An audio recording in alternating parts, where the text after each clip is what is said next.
And welcome to another edition of Two Steps Ahead Podcast. Two Steps Ahead Podcast encouraging you to take your passion, make it happen, let yourself be great. I'm Son Edelman. Coming up on the show, we're going to talk about why American boys are failing at school and why are men losing in life. And then we're going to step from there and kind of take a look at why are children in general having a hard time growing up these days. And so that's what we're going to talk about here on the show. And the premise comes from an article in the New York Post entitled exactly just that, Why American Boys Are Failing at School and Men Are Losing in Life by Richard Reeves. And it's fascinating to look at, especially when you compare it to being in the education field and then looking at it, because in the education field that I work at, I deal literally every day kindergarten or potentially kindergarten to adult education. I mean, there could be days where I do 3, 4, 5 classes at an elementary school and then I go to adult ed, or maybe I'm at high school one day and then I have adult ed. And so it's a fascinating subject because where is it? Is it systemic? Is it just boys will be boys? And why is it that a lot of times you find that men are the ones that are homeless on the streets, failing at jobs? What's the job sector looking like these days that put men in these positions? So let's go ahead and take a look at it. Now, it starts out by talking about how boys lag behind girls in math and English during grade school and represent just 40% of college students. Okay, so if boys are failing academically, so much so that only 40% of men are in college, what could be the problem? It also goes on to say that almost 1 in 4 boys, that is, are characterized as having a developmental disability. Fewer than 1 in 10 jobs now require what the Bureau of Labor Statistics describe as heavy work, requiring the occasional lifting of 51 to 100 pounds, or frequently carrying 26 to 50 pounds. You ever see that in a job ad? It gives all the different requirements that you're expected to do.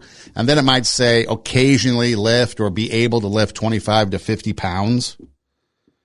Basically, it's a laborsome job. It requires some muscle. You know, warehouse jobs might require that, or moving jobs, or if you're like in a truck delivery job, not like long haul truck, but if you have to deliver from a department store, or maybe you have to deliver from a warehouse. And so you have to move some heavy things around. You know, maybe someone ordered a new refrigerator and you have to lug that thing from the warehouse onto the truck, from the truck to the location.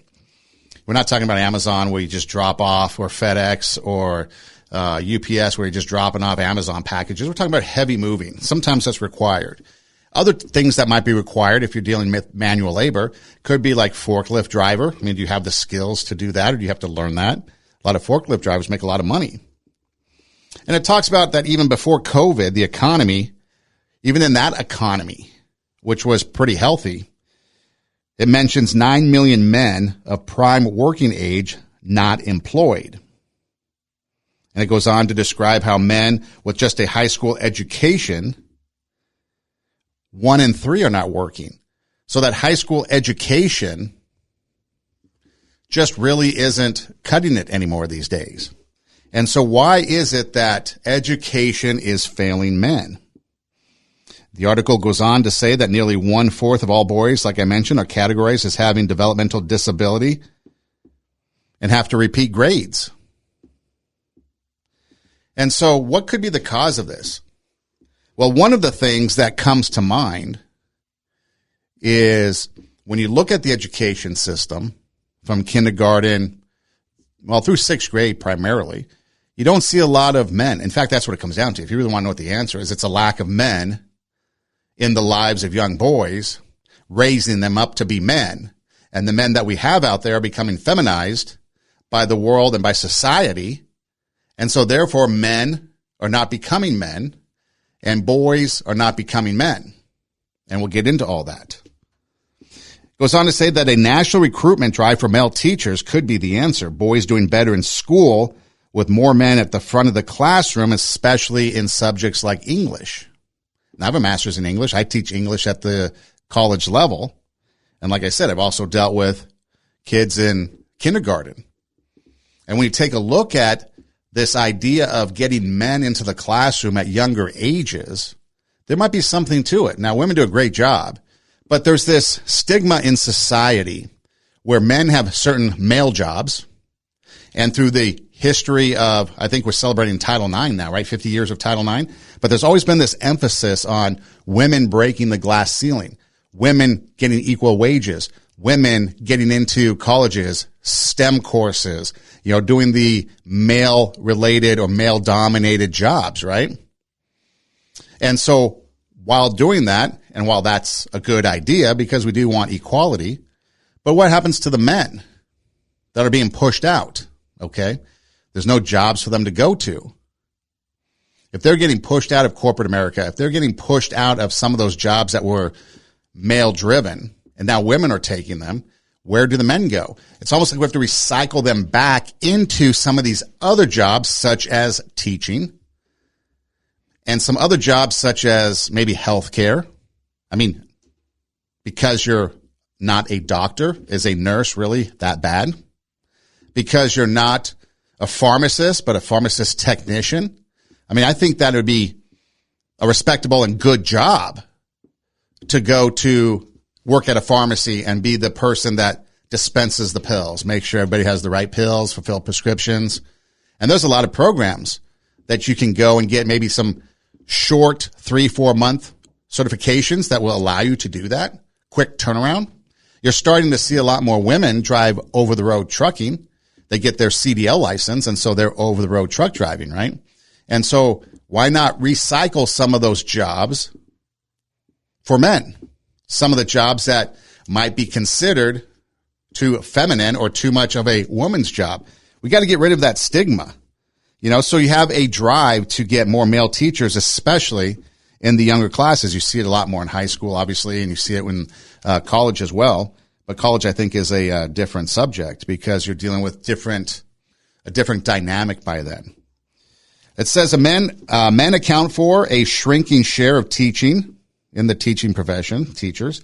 Just 24% supposedly of teachers are men. That's down from 33% in the 1980s. In elementary schools, only 11% are men. And in the earliest years, men are virtually invisible. Just 3% of kindergarten teachers are men. So if you were going to walk into a classroom and you saw a male kindergarten teacher, what would you think? Well, if you saw the movie, the first thing you might think of is Kindergarten Cop. But outside of that, what might you think? Would you think that there's something wrong with the guy because he's teaching kindergarten? Maybe first grade? One of the reasons why I like to be in the kindergarten classroom is because it's ABC, it's 1, 2, 3, it's some crayons, it's some stick glue, and it's scissors. I can do that. Now, obviously, there's a lot more to teaching, but when I get in there and I work one-on-one or in group settings with kindergartners, that's what I'm doing. I'm working on their ABCs, their 1, 2, 3s, maybe some arts and crafts to reinforce that, and then I'm engaging with them. But if you walk in and you see a male teacher in kindergarten, what would you think? Would you think that's odd? Would you think there's something nefarious going on, or the guy has maybe an underlying reason that's not healthy for why he's there? Or would you accept it? I often thought about that. This past summer, I spent 5 weeks teaching summer school, and it ended up where I was teaching kindergarten reading. And we had a good time. We had a lot of fun learning to read. I will never look at Pete the Cat and his 4 Groovy Buttons book ever again the same way. But we utilized it to create some songs, to create some rhyming, and to, more importantly, help them improve their reading. And then other teachers were doing math and, I guess, writing were the 3 areas of emphasis for summer school. But you look back at summer school now that I think about it, there was some PE guys that were out there doing PE, but nobody in the lower levels of the kids that I were around were men. Even when it comes to going from different schools in the area that I attend and work at, there's not a whole lot of men. One or two here. Let's take and exclude PE, because PE tends to be one that is dominantly, or can be predominantly, a men's subject that they teach. But there's not a whole lot there, and I wonder why. I wonder why that's the case. Is it because it's not considered a manly job? Is it because it's not stimulating enough? Well, if you've never been in the classroom, you might think that. But if you've ever been in a classroom with third, fourth, fifth graders, even sixth graders, it's quite stimulating. And there's a lot of learning going on that doesn't include academics. It's teaching these kids how to live life. It's teaching these kids to problem solve in a way where when they grow up, they can address more serious problems. It's dealing with problem solving on the playground, arguments that might take place, fights that might go on because there's a dispute over the rules of a game, or somebody's not playing with the ball the right way, or somebody's cutting on the slide. I mean, all kinds of things that can go on. But you've got to teach these life skills.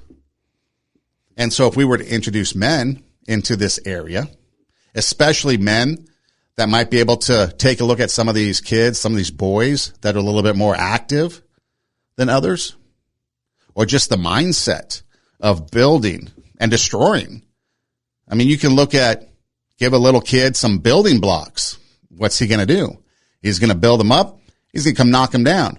Or what happens a lot of times is somebody else will be building, and this boy will come and knock him down. It's a part of what the male mind goes through, the young boy's mind. It's about mixing it up. It's tactile. And so we get that nurturing woman's perspective, which is great. But what if we added more of a male-dominated or a male-minded person in there to help? I remember during this summer school class that I was teaching, we had a very troubled kid that just didn't want to participate. Smart kid, but didn't want to participate, had some issues. Don't really know too much because, again, it was only 5 weeks. And he would go off into the corner, and I would just tell him, when you're ready to come back, there's your chair. But until then, you can sit in the corner. I wasn't going to coddle him. Wasn't going to try to coax him back and do his work. I was just going to leave him.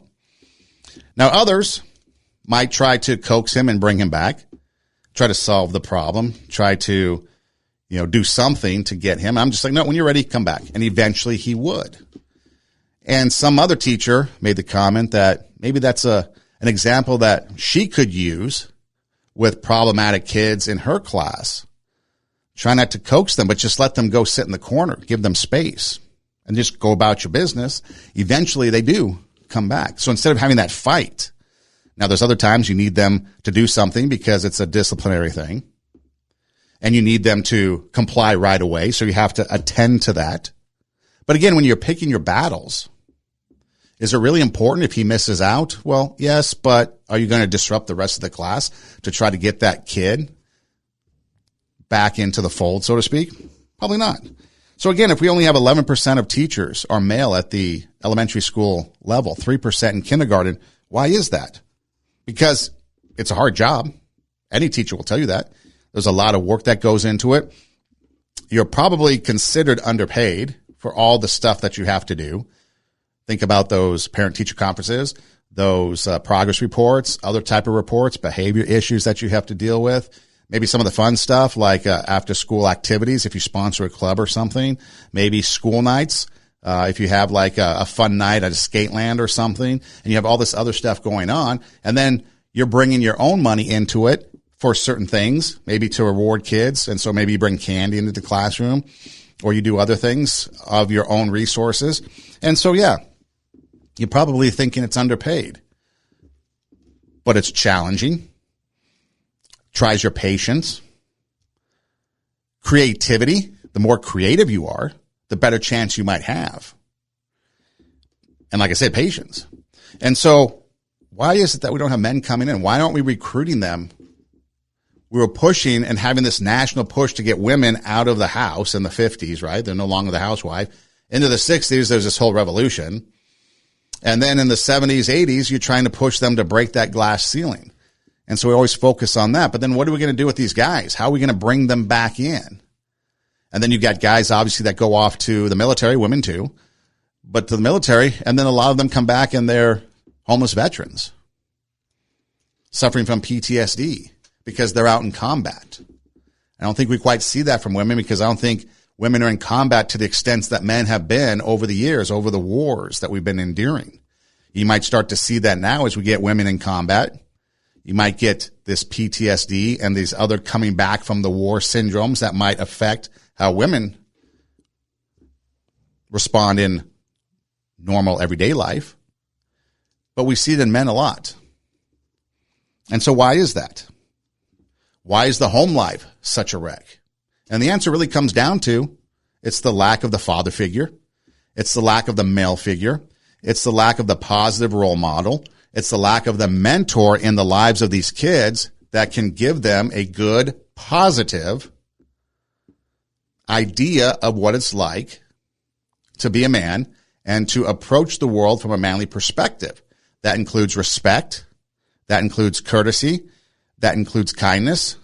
That includes taking care of your business, whether it's your schoolwork, your job, your responsibilities, your chores, whatever it might be. You get this male idea instilled into these young boys, and you might start to see a change. You might start to see a change in behavior.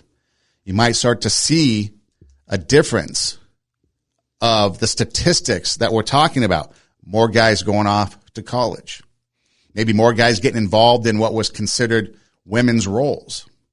You know, being a nurse could be a very challenging, productive, and rewarding career.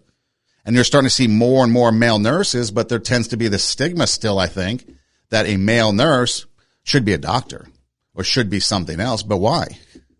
And what if he does want to be a male nurse? What if he does want to have that job? What if he does want to be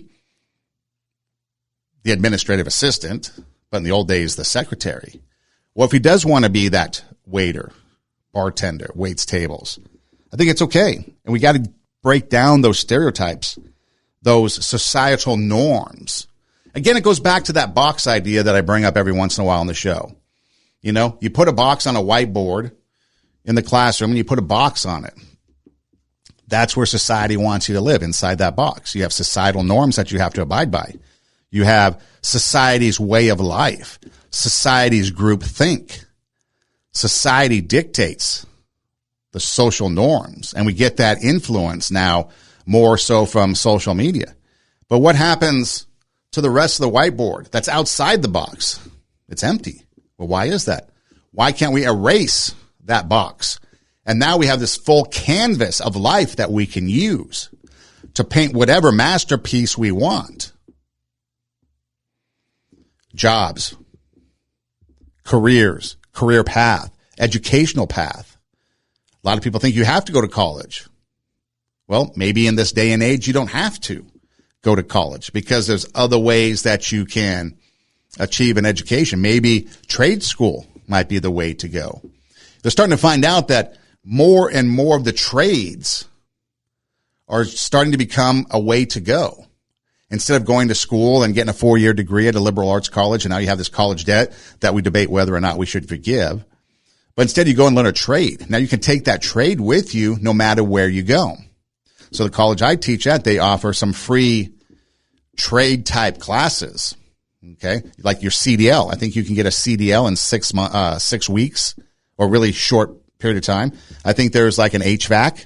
I think there is a fiber optics, which I think is like a 3-month course. And then there's some others. These are like skilled positions. There's one guy I know. He's an eye surgeon, a friend of mine, and he does very well, obviously being an eye surgeon, but he was telling me the story of somebody he knew that might have a little bit of a past, a sketchy past, but he's turned his life around and he's working in the HVAC world. He makes a ton of money in HVAC as someone who was uneducated, has a bit of a record, turned his life around, got the skills, and now he's in demand because construction is booming where he lives. And the guy's constantly in demand because they look past that and they see someone that's dedicated, hardworking. And that's the other thing too, when you think about it. What do we do with people coming out of prison, these men that go in? Are they really being rehabilitated, or are they just serving their time? Because the quote often says, or the saying, I guess, is you go to prison to become a criminal. That's where you learn the criminal element. That's where you hone your skills and you get that criminal mind, by going to prison. But it's the absence father, the absence male father figure that is there in the home, in the school. Even now, when you get into these leagues, these athletic leagues, you have coaches that think this is the NFL, think it's Major League Baseball, and they're pushing these kids. Now, I was fortunate to have a lot of success in sports growing up. Not so much as a team per se. We did pretty good. But individually. And then when I look back at that, I remember a lot of it. But not too many people do. In fact, I couldn't even tell you, if I didn't have my records that we kept from back then. You know, the leagues would pass out these weekly updates on how the league was, and I kept them all these years, or the old high school scorebooks that maybe my dad kept. If I didn't keep those, I couldn't tell you anything. I couldn't remember all that, but I know about it because I kept these records, these scorebooks, right? People aren't going to remember that. So instead of just focusing these young kids on win, win, win, play, play, play, why not teach them some life skills as well? Why not teach them how to be a leader? Why not teach them how to look out for somebody else, not just themselves? Because that's what we're pushing. We're pushing kind of a narcissistic society when it comes to sports, because yes, we have to compete with all these other people. But how do we look out for them? How do we be leaders and lead them? And I think we don't see that anymore, especially a lot of times when it comes to these athletes. I mean, just recently, Draymond Green, Golden State Warriors, now he's taking some time off because he punched a teammate in practice. I mean, what are we doing? And so again, we get back to what we're talking about, these men. So you've got these boys that are being raised by women, which is, again, women do a great job. And I've got a clip that I want to play in a little bit that's going to reinforce that, because men have checked out. And there's many reasons why, way too many to get into it on this podcast. We've touched on it before, but there's a lot of reasons why. Not an excuse, but there's reasons why. So men check out, so they're being raised by women, grandmothers, mothers, aunts. The court system is even packed against men when it comes to child custody. Women usually get custody, or maybe joint custody. But seldom does the guy get all the rights, or seldom does the guy have a majority of the rights. It's always they get the visitation. They have to go over there. And then depending on how toxic the mom is, she might be bad-mouthing the dad. So again, there's a lot of issues. But let's get back to it. So at the elementary level, 3% kindergarten teachers, 11% elementary teachers, high school a little bit more, 40% of men in college compared to 60% for women. So you've got this shrinking influence, okay, of men. Again, even in the professional world, we're starting to see female coaching in the men's teams. You're starting to see female referees in men's games. Okay. So again, the shrinking influence of men on men. How about in, like we talked about, the nursing world, 12% of men comprise of nurses. And that's declining. You talk about psychologists. Among psychologists under the age of 30, just 5% are men. So if men have a problem, who are they going to help with their problems? Women. I think there's a book out there. Women are for Mars and men from Venus, or women from Venus, men from Mars. Well, they're on two different planets, and nobody's on Earth. So if men are having problems, the therapy they go to, who's giving them advice, and do they truly understand the male mind? There's a lot of great psychiatrists and therapists out there, so we're not demeaning that. That's not the point of this. But I'm just saying, if you've got a male problem, and what if it's a relationship problem? So a guy's going to go to a female therapist to talk about his relationship problems with another woman? That's not very good, right? I mean, it's not bad, but probably not the best way to go about it, right? We need to get the influence of men on men back up there because men understand men's problems. Men can address men's problems because men have been there. Men have experienced that. Just like men can't really know what a woman's going through. But yet we've got women trying to understand what men are going through and trying to help them because men won't go into these professions. And the question is why? Is it because of that stigma? Or is it because of other reasons? So when you take a look at all these things from like nursing, the healthcare fields, maybe some administration, teaching, education, you got probably just around 16% of college degrees are awarded to men. Why is that? What about apprenticeships? Like I said, just because you go to school or don't go to school, that doesn't really mean anything because you can still have a very successful life working hard and doing things like trade school and even going out there and being an apprentice. But women dominate training in programs that lead to jobs such as pharmacy technician, like I mentioned earlier, 81%, nursing assistant, 91%. What about child care worker? 97% are women that go into these fields. So you're sitting there and you're looking at this and it's becoming a women-dominated society with the influence of our young boys. So how are boys to become men if men are absent? They can't. They only become what they are influenced by, and that's the influence of women. And it's not going to be a male-minded mind that raises them up. There's oftentimes I'll sit in a classroom or be out on recess and I'll see two kids doing something. And I don't think twice about it. I think that's normal. And then the lady teacher will come over and tell them to stop. Might get hurt. Can't do that. I'm thinking to myself, why? That's perfectly normal. The point is that you see things from two different approaches. How many times on social media have you seen these videos that kind of pop up when mom's away and dad's watching the kid type things? The kid is seldom dressed matching. They're usually doing something dangerous. Like maybe instead of pulling the wagon and going for a walk, you attach the wagon to the back of a tractor or like the John Deere or something. There's always doing something dangerous, right? Or there's always something different. It's a different perspective from when the dad takes care of the kids to when mom takes care of the kids. And you see these videos, or at least I do, pop up on social media. And usually they're kind of joking when they put these videos up there. But that's the mindset. The mindset is if the dad watches the kid, they're going to do things a little bit more dangerous. If the mom watches the kids, they're going to try to do everything they can to protect and be safe. The dad watches the kid. Hey, the kid's got clothes on. That's all that matters.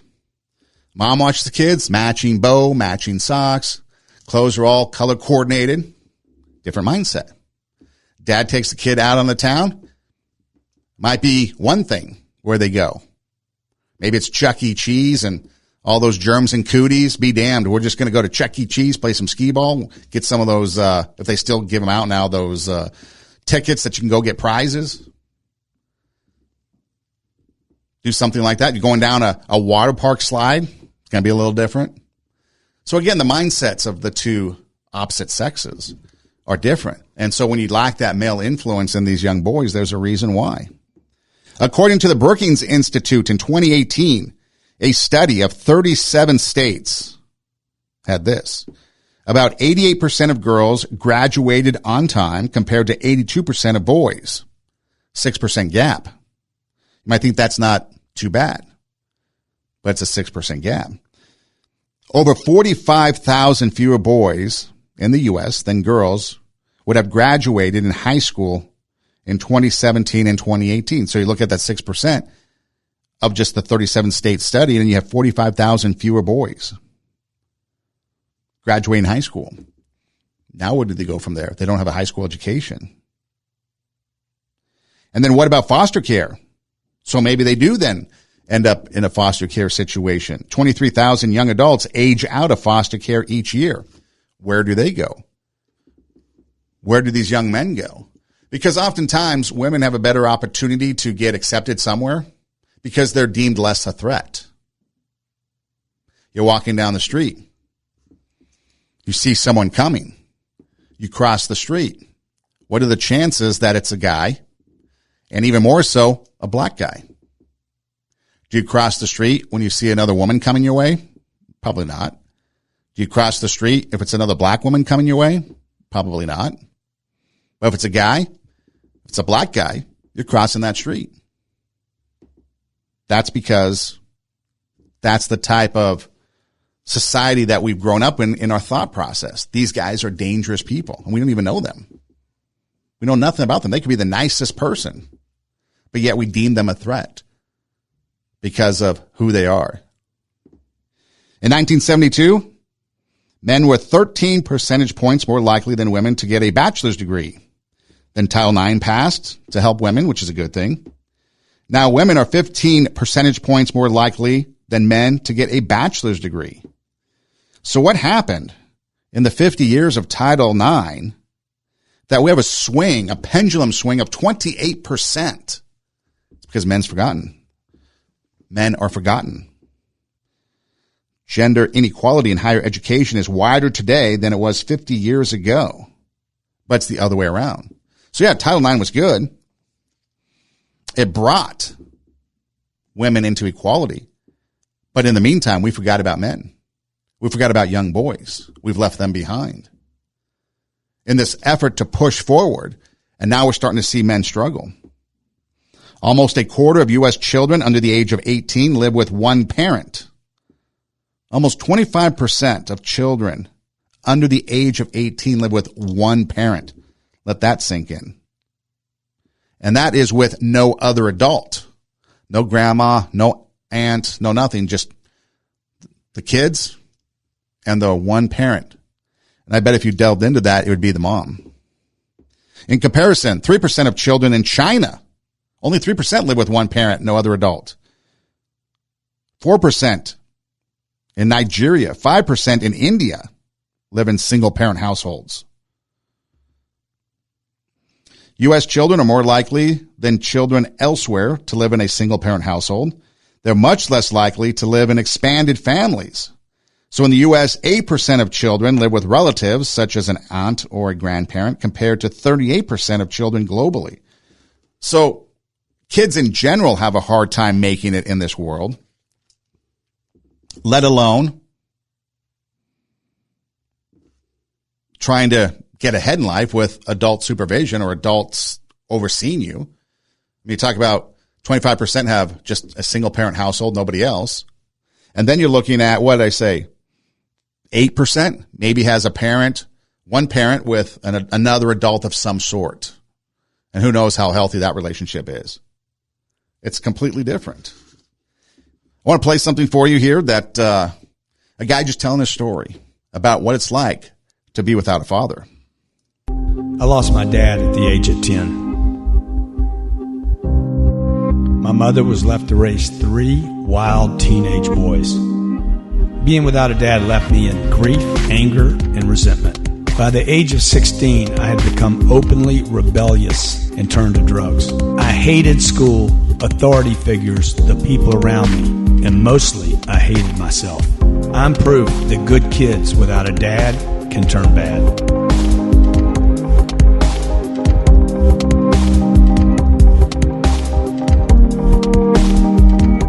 Kids without fathers, increased behavioral problems, higher risk of drug and alcohol abuse, more likely to commit crimes, twice the dropout rate, 4x the poverty rate, and kids without fathers represent 63% of all suicides. Good kids without a dad can go bad, according to the National Fatherhood Initiative. The father absence. It's a crisis in America. 18.4 million children, 1 in 4, are without a biological step or adoptive father at home. 18.4 million kids without a male figure in their life. Research shows when a child is raised in a father-absent home, these are the ways they're affected. Are you ready? They're 4 times greater, or they have a 4 times greater chance of living in poverty. They're more likely to have behavioral problems. This is one of the things that we see in school a lot. It's becoming all too familiar. Kid has a problem. Must be his home life. What's going on at home? And that's the first thing you have to check into. What's the home life like? And then you find out that the father's absent. Sometimes by choice, or most of the time by choice, but sometimes not by choice. So they're more likely to have behavior problems. They're 2 times greater to have a risk of infant mortality. So when the father checks out, the infant, 2 times more likely to die. Boys, young men without a father, more likely to go to prison, more likely to commit crime. They're 7 times more likely to become pregnant as a teen. Okay? These are just children in a fatherless home. More likely to face abuse and neglect. More likely to abuse drugs and alcohol. More likely to suffer obesity. And 2 times more likely to drop out of school. So the negative effects, let's sum it up. The ones that really hit home. More likely to go to prison, commit crime, to get pregnant as a teenager, or to become the father at a teen-aged level. Drugs and alcohol. Drop out of school. Those are some serious and life-changing, life-altering effects to the father being absent. And so when we bring the fathers back into the house, the good fathers, the fathers that care, that love their kids, that will take care of them, won't abuse them, the ones that actually are going to be there and do all they can. And not only that, but they show that to the kids. So the kids have that understanding that the dad is there for them. Now, in this day and age with this economy, dad might have to work a couple jobs and maybe a weekend job and all this other stuff, but yet they're going to be there and they're going to let that kid know, those kids know that they are there for them and that they love them. They're going to make that known. And then hopefully the mom is there and is able to reinforce that. Yes, even though dad's gone a lot, he's working for us. And then when he's home, you guys do stuff together to reinforce that. But these are the things. So think about this. 18.4 million children in America without some sort of male figure in the house. How many of those are going to go to prison, commit crime, become teen parents, abuse drugs and alcohol? Fentanyl is going crazy in this country, and drop out of school. And unfortunately, that's what I see. I deal with a lot of people that drop out of school, and now I'm trying to work with them to get them back to an education level where they can now start to advance in career and advance in life and get better jobs. So if we have such a negative effect to dads and fathers being absent, what about the strengths of a father that's there? Children with involved fathers have a strong foundation for a child well-being. Again, the National Fatherhood Initiative. They are at lower risk for a host of poor childhood outcomes. They have a lower infant mortality, so have a better chance of making it as a kid. Low birth rates are improved. They have better emotional and behavioral problems.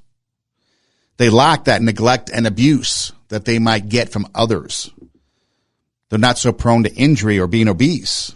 Their grades perform better at school. Teen pregnancy drops. Incarceration as juveniles drop. Alcohol and substance abuse drops. Criminal activity drops. And the one thing we haven't touched on, suicide. Suicide rates amongst kids whose dads are absent, whose fathers are absent, is high. When the father's around, those suicide rates drop significantly. And then what happens when you have dads and moms involved? Because you have the benefits of the father, but the mother, they reap a whole host of benefits when the fathers are involved during pregnancy and in raising the kid. Again, National Fatherhood Initiative. The mother is going to receive prenatal care or will have a better pregnancy, which will lead to a lot of better things for the child, which includes less infant mortality. So when it talks about infant mortality here, you're talking about the prenatal care is better, therefore the infant is going to be better. Less likely to smoke during pregnancy if the dad's around and involved. Healthier births. Low risk of postpartum stress. Postpartum is a big thing. And so if the mother alone is by herself, and I've talked to a couple people, they've shared their story with me about their postpartum and how bad it was. And it was unsolicited, mind you. When you work in a world of teachers and young teachers with young families, they tend to share some stuff. And they were sharing their postpartum, and it was like, whoa. But the key was the dad was there. The husband was there to intervene and to help and to do what was necessary to get them through. So then the next time they had a child, they knew what to expect because they didn't realize that postpartum was going to hit. And so they prepared for it. But together they worked on it. And it was together that they had to overcome this thing. By herself, she said that if it wasn't for her husband, she would probably be dead with her kids because that postpartum would have made her kill herself and her kids. So the dad being around, the husband being around, healthier births, lower risk of postpartum stress, lower risk of postpartum depression, lower parenting stress, more leisure time. You get more leisure time because you hand the kids off to the dad so you can go and have mom time, me time.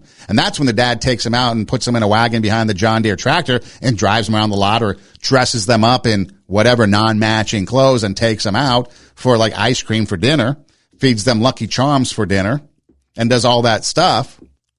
That's when the mom's having the me time. That's why dads are important. That male figure is important. And then, of course, you have higher marital satisfaction. So these are the things that happen when it's a father and mother in the picture. And more importantly, when the father's in the picture. Because, again, you've got kids, men that are absent, and kids, boys and girls, growing up without fathers, having all these issues. I occasionally do assignments at an alternative school. Talk to young girls, teen girls pregnant all the time, or young men, teens in juvie, or this is their alternative to juvie. And it's fascinating to find out their stories once they kind of open up a little bit and share. And it's always something because there's no supervision. They're left to their own and they're trying to learn life on the streets and they're getting influenced by bad people. Whether it be bad kids or whether it be other adults that are taking advantage of them. And so it's important. So why is it that men are losing in life? And why is it that boys are failing at school? It's because there's a lack of men in their life. There's a lack of the father. Let's start there. Then from there, it's a lack of, if the father's gone, a lack of a respected male authority figure. A stepfather, a mentor. A coach. How many times have you seen coaches? I've seen it on social media a lot. Coaches physically attacking their players. I've coached many years, and I could see where kids, these players, these athletes can kind of get to you if you let them. But when you look at them as who they are, they're just boys. Why are you pushing them around? So he missed the block. Yeah, you lost the game. You know, that sucks that you lost the game. But you know what? He's just a boy. Teach him. Be a man and teach him, but instead you abuse him, push him around, grab him by the face mask, drag him. I think Trent Dilfer, there's a video going around social media. I think it's Trent Dilfer, allegedly, pushing some kid around. Some say it's his son. Still doesn't excuse it. But you see a lot of times. You see these coaches. Coaches have an opportunity to be a huge impact. And let's not forget the other attacks of things like LGBT. You have hormone blockers and this assault on kids. I guess there's a story about Vanderbilt doing this permanent reconstructive surgery on minors. Now, apparently they've been exposed and state legislatures have stepped in, so they paused all stuff now. But again, you can debate the right or wrong of it, but why is there an assault on our kids when it comes to that type of thing? Abortion, can't tell the parents. LGBT, reconstructive surgery, can't tell the parents. Schools want to keep parents out of school. Why is that? School boards calling parents terrorists, domestic terrorists, wanting the National Guard to come in and treat them as domestic terrorists. Why are school boards going against what parents want? Why are people wanting parents out of the equation? So if you're lucky enough to survive the womb and you're actually born, because there's a big push for abortion, California, a big abortion sanctuary state now, for example, but you survive birth and maybe you have a dad around so that you survive some of these other things that are going on, like infant mortality and your mom having postpartum stress and stuff. So you survive all that. Then once you get to school now, there's an assault on you to change your gender, to kick your parents out of your life, to do things in secret. No wonder why we're screwed up. No wonder why men are failing and boys are failing in education. It's because there's an assault against them. And where does that assault come from? Well, it comes from an ideology. And the ideology comes from the heart, and that's evil in the heart. Evil in the heart that comes out that wants to do things like that to kids, and money, greed. Apparently this Vanderbilt story, go look it up for yourself. Apparently they were talking about how much money is in all this. Abortion, how much money is in on this. And so you like to call it a social cause. You like to call it independence. You like to call it a body, a choice. But it comes down to greed. It comes down to money. It comes down to an assault on our kids. And that's it. Plain and simple. You can mix it up all you want and say it's this, that, or something else. But why is it in secret? If it has to be in secret, if you have to make sure that the parents don't know about it, then there's probably something wrong with it. If you have to hide it and cover it up, then there's something wrong about it. And that's what's going on in our country. That's why men are failing in life, because they're not given the opportunity. Sure, men have had the opportunity all along. But then as we started to do Title IX and raise women, men were forgotten. Now we start to have trans men competing in women's sports, or trans women, men who are now women, compete in women's sports. And now women are starting to get pushed out. So now they're starting to be affected. And then what about these illegal immigrants? Now all of a sudden you've got a governor in Florida sending them to New York, Martha's Vineyard. And now all of a sudden the people that are like, hey, we welcome you. Open sanctuary cities. If you were here, we take care of you. Wait a minute. We can't handle you. Why are you coming here? Why are they? That's wrong. Trafficking. Crimes. You see? They're speaking out of their mouth because their heart is evil, and it's an assault on our young people. We need to get fathers back into the home. We need to get positive role models, male role models involved in these kids. And we got to start looking at jobs that are kind of female minded and remove the stigma if a guy is teaching those positions. If he's a kindergarten teacher, maybe that's a good thing. A positive influence. First grade, second grade, third grade, fourth grade, fifth grade teacher. It's important to have them there. Coaches, maybe you spend time investing, and you see a lot of them do. It's not like it's a rampant thing, but again, you see them invest in their lives so that we can start to break the cycle. Start to understand that these kids are fragile. We need to raise them up. We need to teach them. If you don't teach them what's right, wrong, how to do something, how are you going to expect them to know? It's like coaches. Coaches, the coaching profession is still one of the few professions around where bullying is okay. I've never seen a teacher throw a math book, a math textbook or science textbook, or dump over a chair in the classroom because a student didn't understand the Pythagorean theorem. I mean, who does really? Or the life cycle of plants.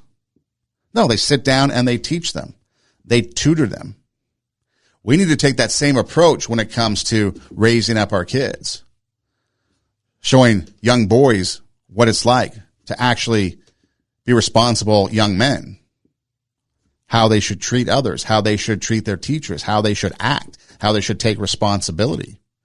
Show young ladies how to respect themselves, how not to devalue themselves, how not to give themselves something that's less than who they are. But we really need to get fathers back into, because without fathers, all we're left is with mothers trying to carry the load. Last night, I had the most interesting dream. In it, I was 6 years old in a national spelling bee. Genius. Complex words like serendipity, duodenum, philoxanoxin, and hilipilification, all spelled correctly, up until the final round. One word between me and victory. The spellmaster clears his throat. Young man, your word is father. The crowd began to chatter amongst themselves, seemingly displeased at the simplicity of this final word. So I searched the audience for those eyes that say everything's going to be okay. Just do it. I realized I dazed off. Young man, your word is father. So I stood up straight, licked my lips, and began. Father. M-O-T-H-E-R. Father. The spellmaster looks at me. He looks back at his flashcard, then back at me and says, I'm sorry, but you're incorrect. Well, I don't think he understands. You see, my father is sitting right in the audience. Excuse me? I'm sorry, son, but you are incorrect.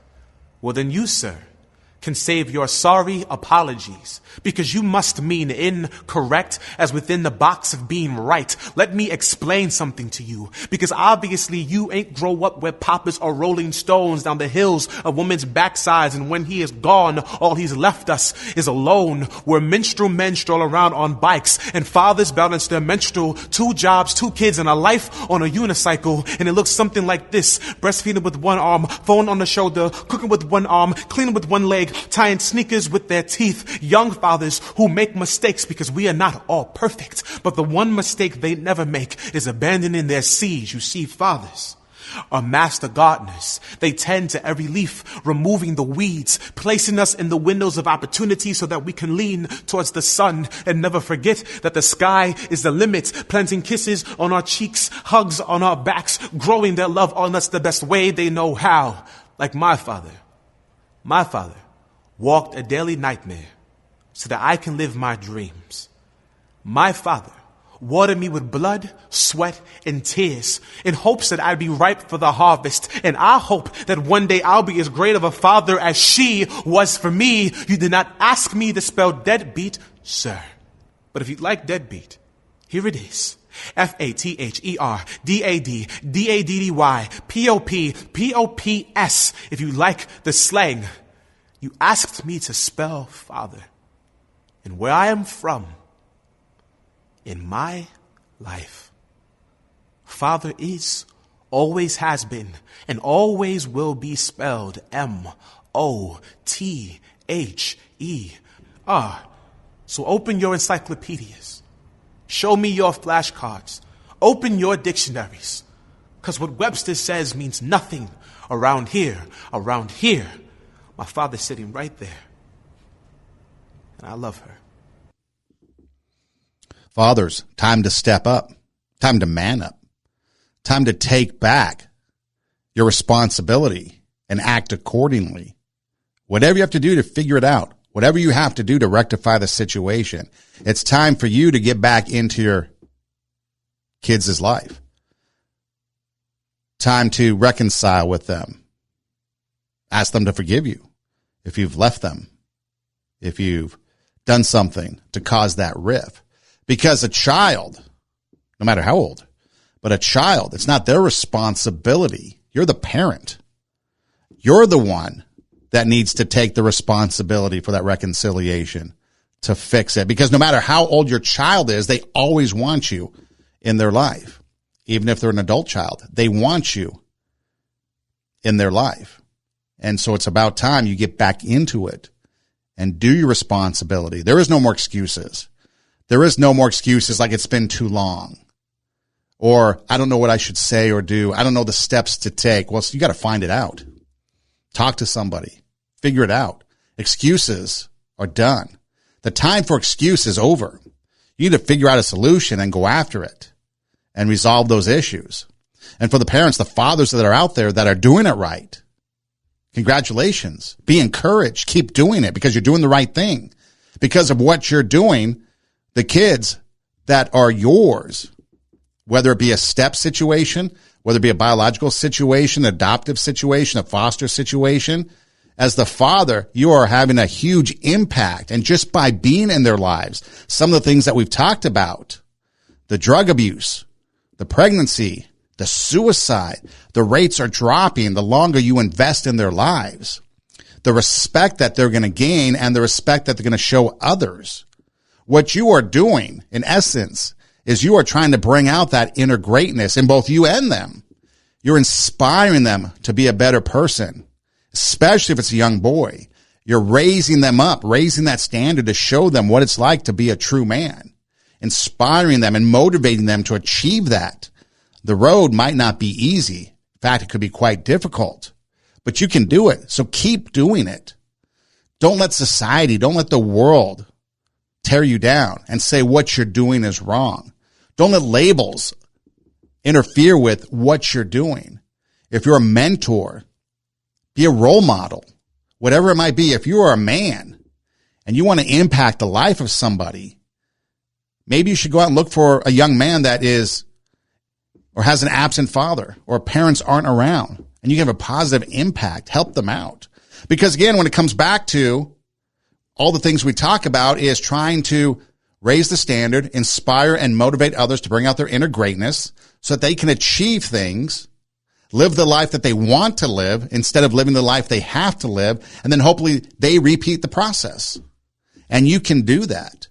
So whether it's time for you to reconcile and get your act together and get back in the game, or whether you're in the game and you're doing it the best you can, just keep going, because you're going to have that positive impact on those young kids, especially those young boys. And then we have a better opportunity of increasing that success in education for young men. Having men start winning in life instead of losing in life, which all in all will make this place that we live in a much better place. And it might have to start at the community level, the neighborhood level, the block level, your social circle level. But start somewhere and be the impact, be the person, be the change that you want to see. This is Two Steps Ahead Podcast, encouraging you to take your passion, make it happen, let yourself be great. I'm Son Edom. Hey, check out our website, radiowarp.com. That's radio, W-A-R-P, radiowarp.com, one word. You can click on the Two Steps Ahead Podcast logo and all of our shows pop up. There's a couple other podcasts also hosted on that website. You can check those out as well.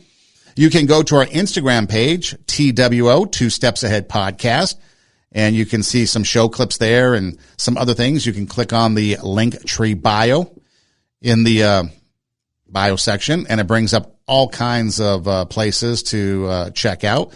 Our YouTube channel, our SoundCloud channel. We can actually download and take shows with you on the go. Our merchandise shop, if you want some cool merchandise. Hoodie season is here.